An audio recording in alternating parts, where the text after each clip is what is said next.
Hey everybody, welcome to my channel, Fame with Tiffany Renee. I am Tiffany Renee, and welcome to my channel.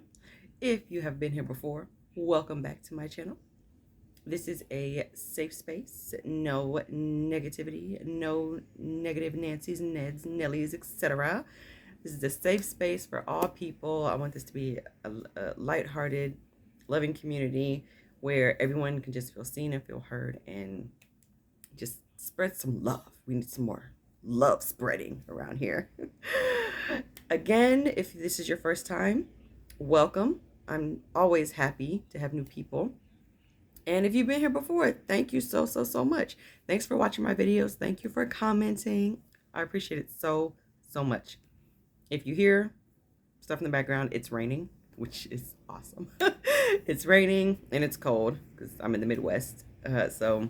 And I live on a main street, so it's like almost 5 o'clock rush hour. So you may hear a lot of traffic. All that to say, we have got a very interesting topic today. Yes, I'm wearing the same shirt as I did in a previous video because I'm filming this on the same day. So while I'm inspired to do some inspired action. But I was having a conversation with a friend of mine, a very good friend. We've been friends for a few years now, for almost 10 years now. And she's been single for a long time, for many years. And until recently, she's been single for maybe like 6 or 7 years until recently. Now, she would dip her toe into the dating pool more than me, right? But, but she is very logical.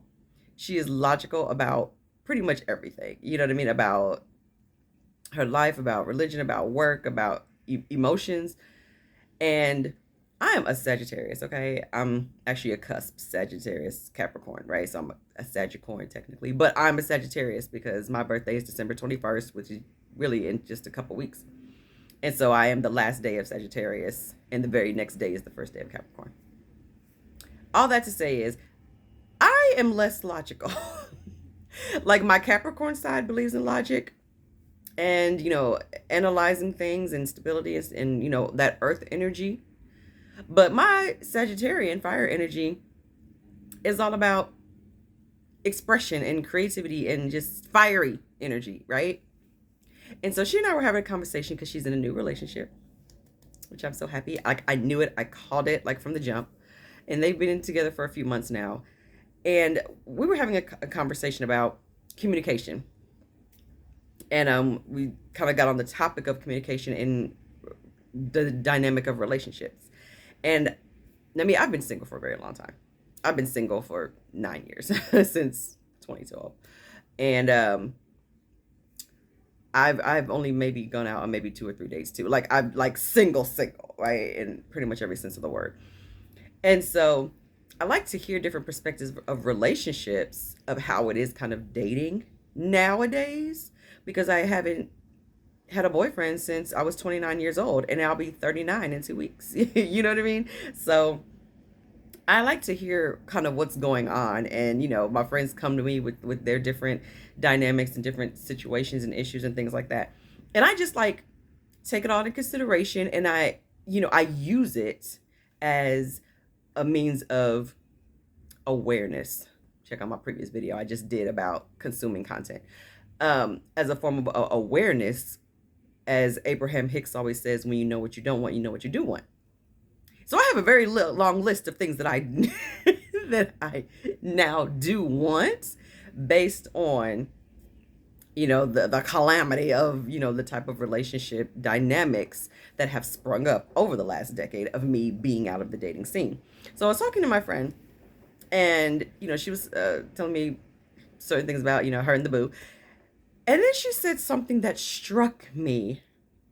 And we were talking about communication and how the way they communicate and how they text and talk on the phone and and stuff like that. And I said, it's really great. He respects your boundaries, which she's big on respecting boundaries. Okay.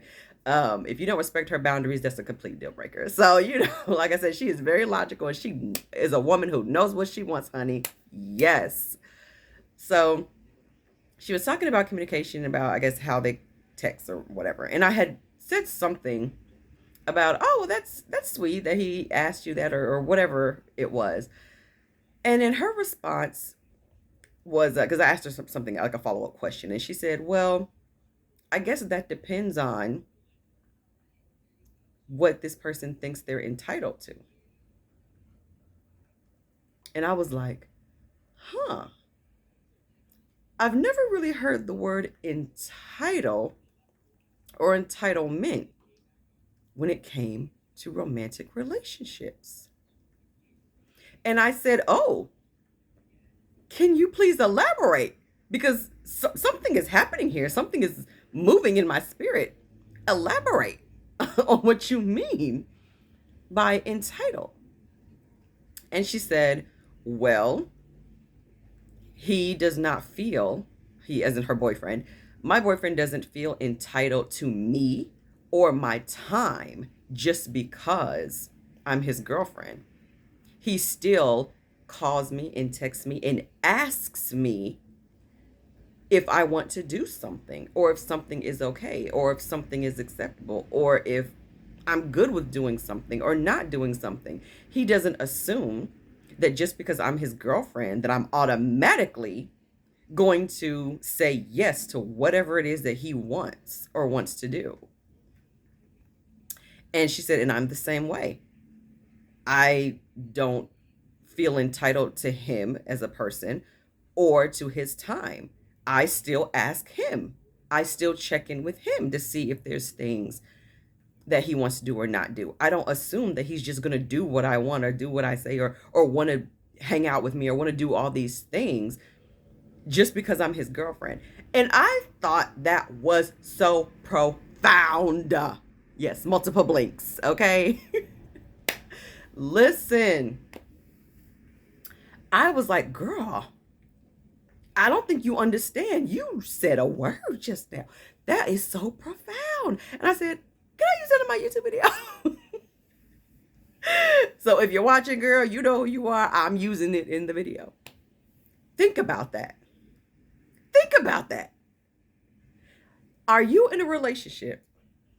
Or have you been in a relationship? Or are you prospect for a relationship and felt that just because, let's say you're dating someone, or you're in a full-fledged relationship with them, or even if you're married to them, just because you and that person have decided to commit to each other, or even just talk to each other, get to know each other, kick it with each other, whatever the dynamic is, have you ever felt, even subconsciously, a sense of entitlement to that person, to their being, to their physical being, and to their time, based on the simple fact that they've chosen you to rendezvous with in this particular time, in this particular part of their life, just because they made you their girlfriend or their boyfriend? Do you feel entitled? Do you really feel entitled to them, though? Do you feel entitled that they conform, I guess, that they behave, and I'm going to use this Abraham Hicks quote, that they behave in a way that makes you feel better about them?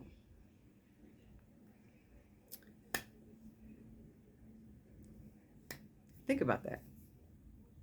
Think about that. Usually when we hear the word entitlement, we think immediately of something, social issues, political issues, whatever. We don't think about it as a dynamic of people, like as individuals. You know what I mean? We think of it as a group of people feeling entitled to something that maybe they feel another group of people shouldn't have. Where I looked up the actual definition of the word entitlement because I had this conversation with my other friend because I was telling her about this aha moment that I had. And then she was like, oh, that was it was an aha moment for her too, right? And I'm paraphrasing, but the definition of, the word entitlement pretty much is a belief. It's a belief that you feel, it's like a belief that indicates that you are automatically owed something from someone else, basically. Paraphrasing. And it's like the word belief is what jumped out at me. The belief, this is how it comes back around to law of attraction.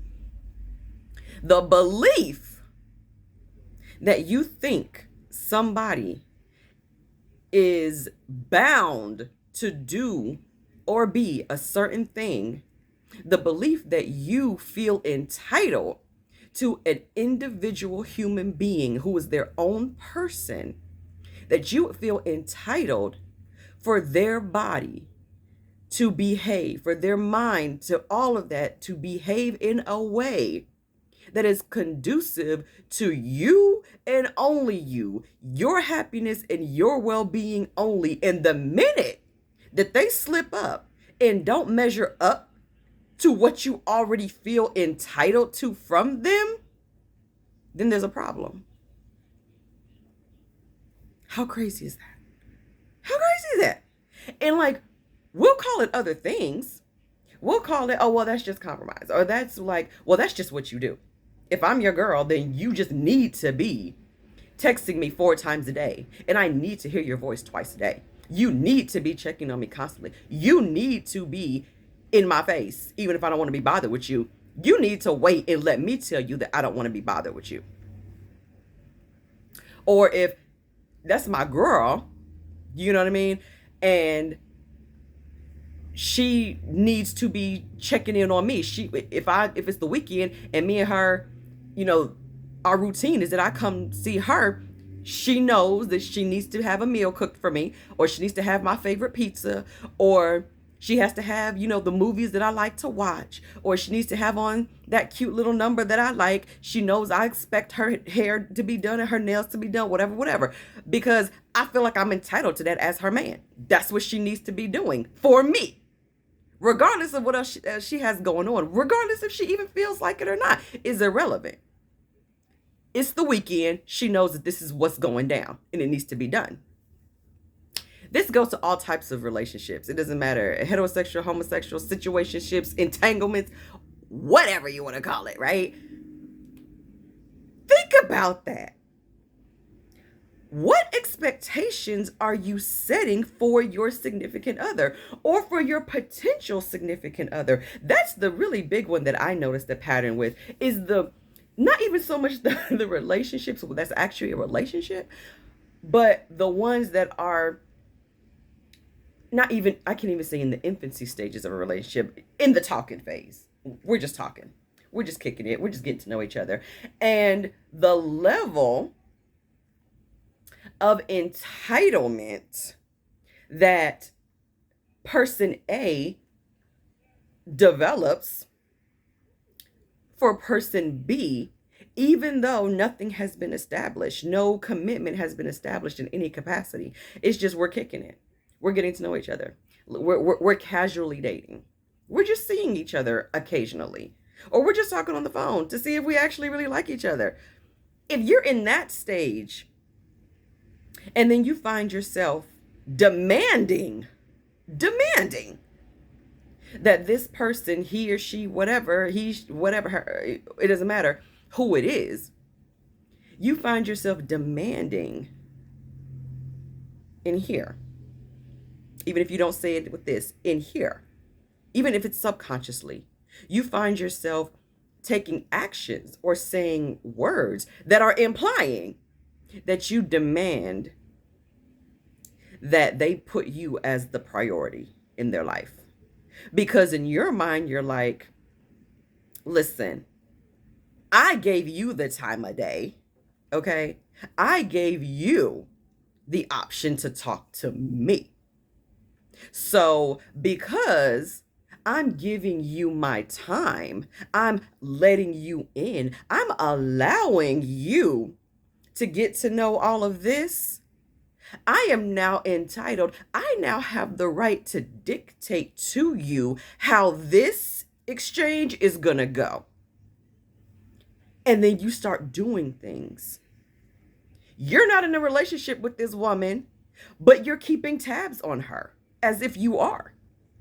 Or maybe you were in a relationship and you're not anymore, and you still want to know everything about her. Why? Because you still feel entitled to her body, to her heart, to her time, even though that's not the case anymore. You still feel entitled to it. Why? Because I had her first.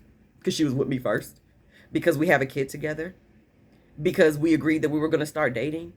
Because we were together even though we're not. Or because we were married. Or because we had a house together. Or because I gave her capital to start her business. Or because I gave him capital to start his business. Or because...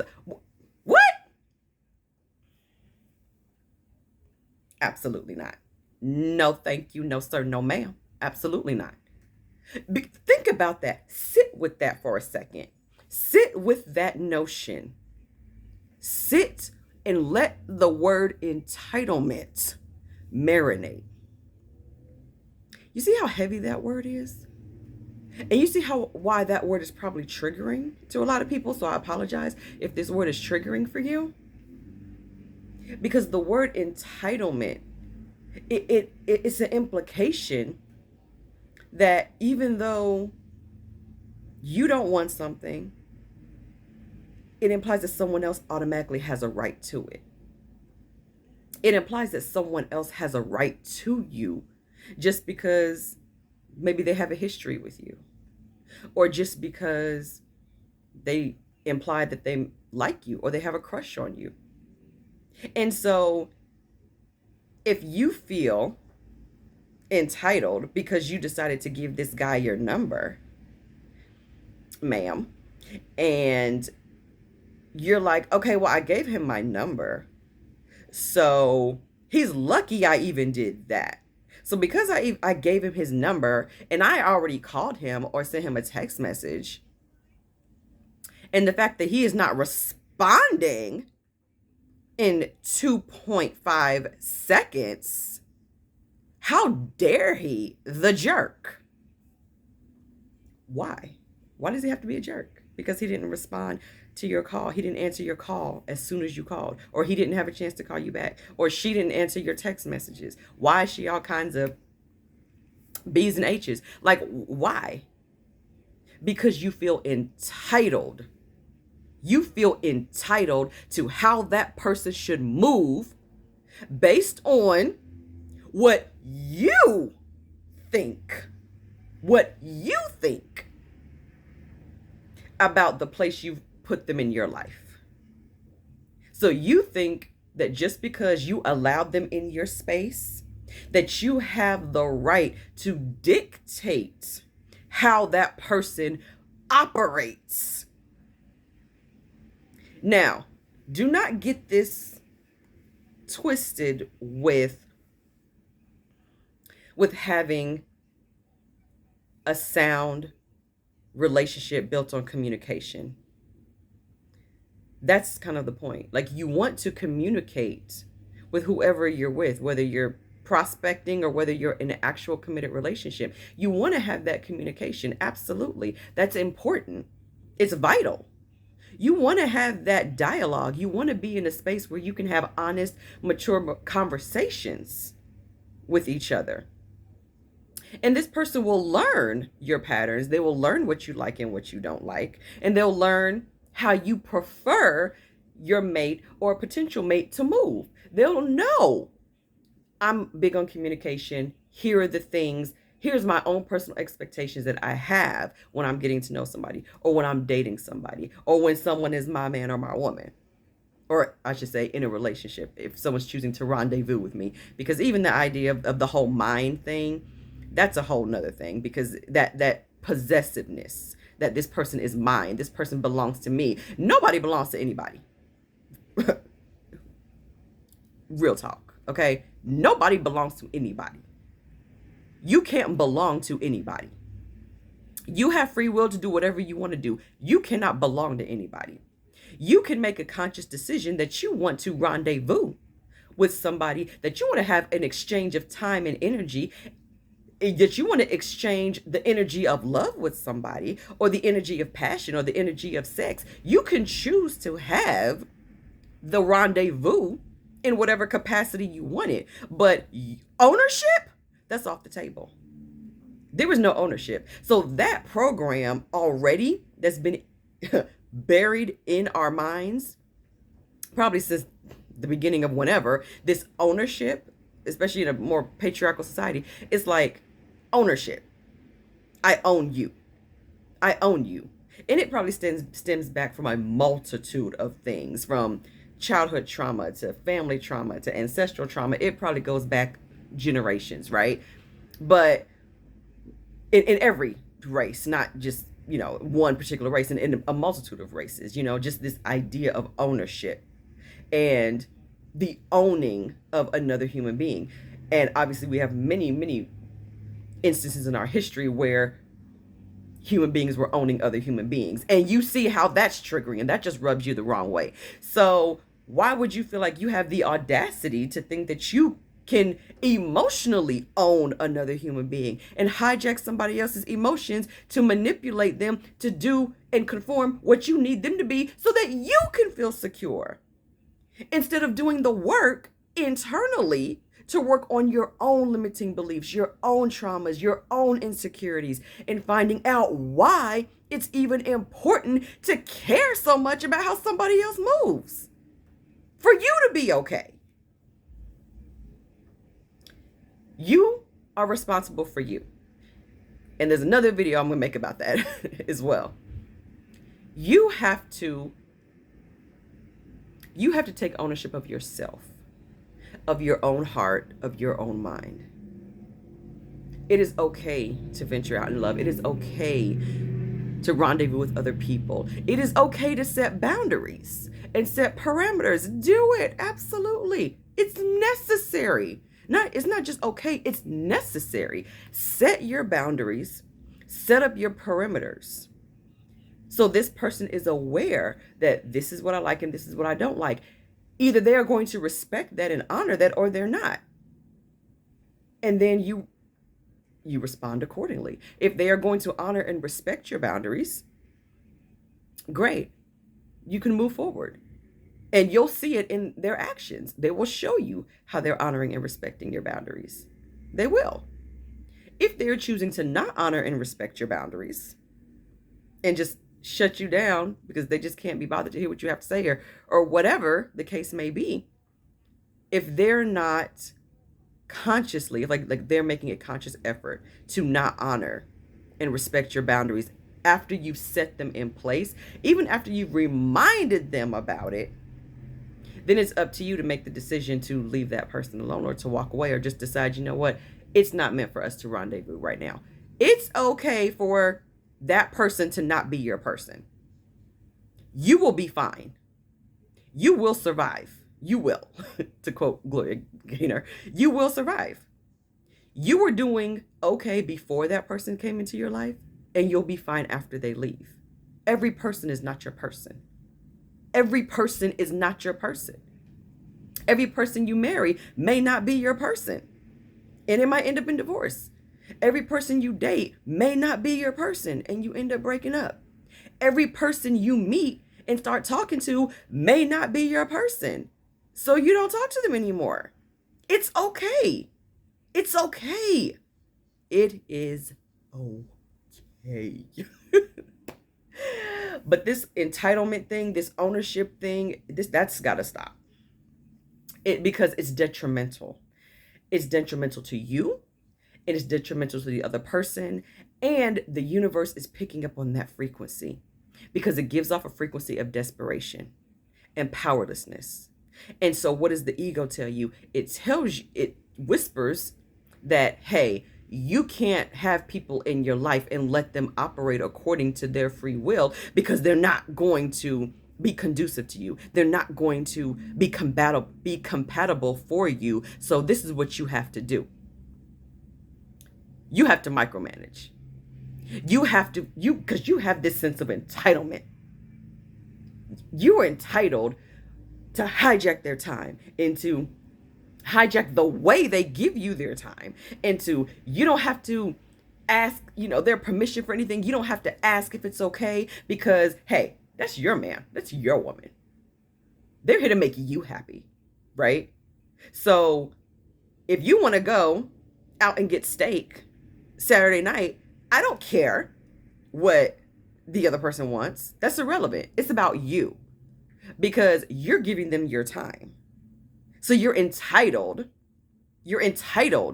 to theirs because you're giving them yours. How dare they not do what you want? The audacity of them. You see how crazy that sounds? When you say it out loud, it doesn't sound too nice, does it? And everybody's guilty of it. Everyone's guilty of it. They're either guilty of doing it or having it be done to them. But chew on this idea of entitlement. What do you really feel entitled to by your mate or by someone who you're getting to know? Are you operating from a place of entitlement? Are you operating from a place of unrealistic expectation and assumptions? Are you jumping to conclusions based on your past circumstances and past relationships and past trauma that you've internalized and have refused to work through? And so you're just projecting it out into the universe, causing the universe to bring you more evidence to support that trauma or those limiting beliefs, those manipulative stories that you've believed for so long. The universe has to bring you evidence to support that. So people have to come into your life who's going to trigger you in that way so that you can be right. Entitlement is not necessary. Some things we are automatically entitled to. I think we're all entitled to be wealthy because it's our birthright. We're all entitled to our freedom. We are all entitled to live and be happy and be merry. Absolutely. There are just some things that you just are automatically entitled to just because you exist as a human being. But to impose your outrageous expectations and your sense of entitlement to covet another human being, that's a whole nother ballgame. And none of us should be doing that because it doesn't feel good, especially if we have already experienced it. So this is another 30-minute video. But I really wanted to say something about it because it was kind of like brewing in my spirit and in my soul. Like, oh my God, entitlement when it comes to relationships. I never considered that. That is something else I can put on my list, and something that I can look out for when I start dating again, and something that I can look for within myself if I ever start to do that. You know what I mean? I've been single for several years, for really almost a decade, and I haven't really been dating, but it's something to keep in the back of my mind for when I start dating again. Like, okay, am I responding this way? Am I getting pissed because this person isn't responding to me in the way that I want them to be responding to me, in the time frame that they need to respond to me, in the way they need to respond to me, and what they actually need to be saying. And I'm even policing the answer of how they should be responding. Am I doing all that, and why? Am I doing it because I feel entitled to it? Because I feel entitled because I have this belief system going on that's telling me that people should only operate the way I tell them to operate so that I can feel better about dealing with that person? You might want to look into that. Like, share, subscribe. Thank you all so much for hanging with me. I hope this video helps. Hopefully it does. Hopefully it resonated, and hopefully it just brought some awareness. Okay? Because we're all valuable. We all have free will, and we all can choose to be whoever it is that we want to be.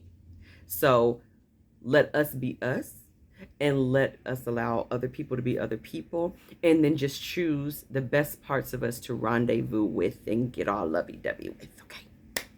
Take care. Bye.